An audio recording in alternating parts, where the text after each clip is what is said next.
Nous qui allons souvent dans les deuils là, parce qu'on voit les regards de la famille, parce qu'une tante est décédée, parce que si on n'y va pas, on va dire quoi?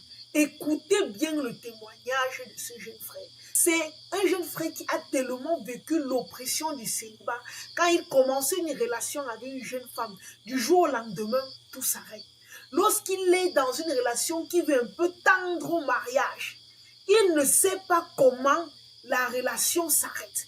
Alors il me dit qu'un jour il en a eu marre. Il était fatigué à 46 ans, sans être marié, sans rien, sa vie comme ça. Il rentre, il se met au pied de Dieu et dit Seigneur, enough is enough, trop c'est trop, Père, je ne peux plus supporter. À mon âge, qu'est-ce que j'ai fait? Pourquoi aussi je ne peux pas avoir une femme, être dans une relation, être heureux? Qu'il a pleuré ainsi au pied de Dieu de 23 heures à 1 heure du matin. Crié, et puis le sommeil l'a pris là, il s'est endormi. Cette nuit-là, Dieu lui a montré la source de cet esprit de célibat. Il me dit que lorsqu'il s'est réveillé, tellement il avait des yeux froids, ce que Dieu lui avait montré était effroyable. Qui avait de cela 25 ans, il était allé à l'enterrement d'une de ses tantes qui était décédée.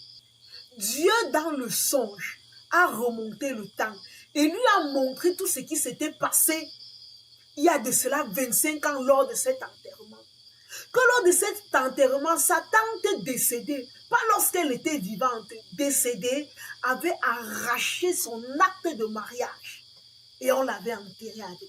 Spirituellement, ce jour-là, ce n'était pas sa tante qu'on enterrait, mais c'était sa vie de couple, c'était sa vie de foyer qu'on enterrait ce jour-là. Que sa tante avait arraché cet acte de mariage-là et était partie avec. Toi qui marches sans demander à Dieu où tu vas là, et toi qui marches en fonction du regard des gens, sache que la vie ici là, c'est une place. Parce que lui-même, il dit qu'il ne savait pas que Dieu pouvait venir particulièrement lui révéler cela à lui-même. Parce qu'il avait déjà fait le tour de toutes les églises. Toute qualité d'huile était déjà passée sur sa tête. Toutes sortes de délivrances, toutes sortes d'onctions d'huile. Jusqu'à ce que l'huile qui était sur sa tête pouvait faire frire un plateau d'œufs. Il ne savait pas que Dieu pouvait venir particulièrement lui parler à lui. Dieu lui a montré. Dieu lui a remonté le temps pour lui révéler quelle était la source de son célibat et de son malheur. Alors, bien-aimé, si toi aussi tu as un témoignage, viens partager avec nous à ce numéro WhatsApp afin d'édifier, d'encourager un enfant de Dieu. Shalom, bien-aimé.